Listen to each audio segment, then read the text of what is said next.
Hi everyone, my name is Ruchin and I welcome you to Yourpedia Education once again. Today I have come across one more question that is important for your interview. Basically, if you are preparing for any PSU, okay, तो उसके लिए question थोड़ा सा ज्यादा relevant है. When we talk about PSU, the PSUs involve ONGC, SAIL, HPCL, IOCL, NHAI. Okay, जितने भी बड़े बड़े PSUs हैं, you call it Maharatna or Navratna, or even Mini Ratna also. This particular question is being asked a lot of times. So let's go ahead and see. अब ये जो question है, this question is from RCC.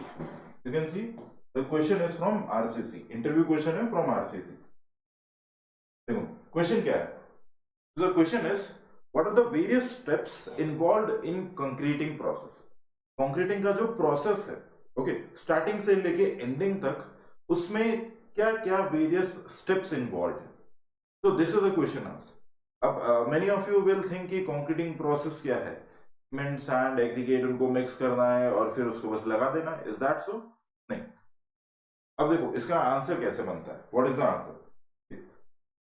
Please आपको interview में जवाब कैसे देना है. This is a 5 step process in which the first step is batching. Okay, then we have mixing, उसके बाद में we have transporting, then placement and then compaction. अब आप इस तरीके से बोलते हो ना that it is a 5 step process. The first one is batching. तो बैचिंग का मतलब आपको पता होना चाहिए. बैचिंग का मतलब क्या है?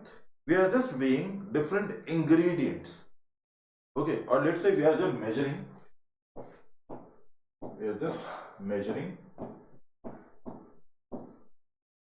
Different ingredients.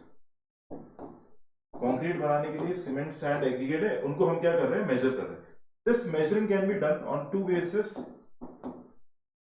It can B volume, it can B by weight. Okay, अब हमने मेजर कर लिया है कि हाँ हमें सीमेंट इतना चाहिए, सैंड इतना चाहिए, एग्रीगेट्स इतने चाहिए, एडमिक्सचर इतना चाहिए, वाटर इतना चाहिए. Okay, this is called as batching. This can be done either volume wise or it can be done by weighing wise. वजन से भी कर सकते हैं. नेक्स्ट आता है mixing. Okay, now mixing can be done either by hand also or by machines also. We have tilting mixers, we have non-tilting mixers by which you can mix this ingredients.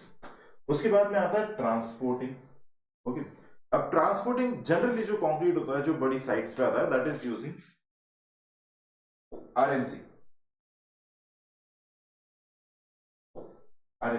RMC is basically ready mix concrete जो trucks के अंदर आता है. अब उससे सवाल ये बनता है, क्वेश्चन ये बनता है कि अगर कोई ट्रक से आपको कंक्रीट आ रहा है तो उसके पीछे का जो एजिटेटर है जो ऐसे रोटेट करता आता है उसका स्पीड कितना होना चाहिए. ओके, जो पूरा ट्रांजिट में है, रास्ते में आ रहा है, तो उसका स्पीड कितना रहना चाहिए. तो that is in between 2 to 6 RPM. Keep that in mind. तो जो भी वर्किंग प्रोफेशनल्स हैं उनसे ये सवाल पूछा जाता है कि जो एजिटेटर है उसका स्पीड कितना रखना चाहिए, कितना होना चाहिए. So the defined speed is 2 to 6 RPM. Then after this there will be placement. Okay, जितना भी कंक्रीट हमने लिया है उसको हमें क्या करना होगा? प्लेस करना होगा. And then finally we have compaction. Okay, ये this is a 5 step process जो इंटरव्यू में कई बार पूछा जाता है. जनरली सारे के सारे PSUs में पूछा जाता है.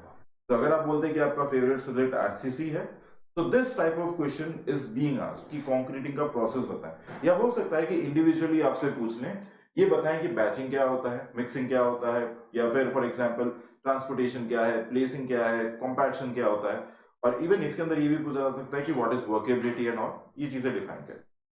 तो I thought this would be a good question for you guys कि आपको पता हो इंटरव्यू में क्या पूछा जाता है.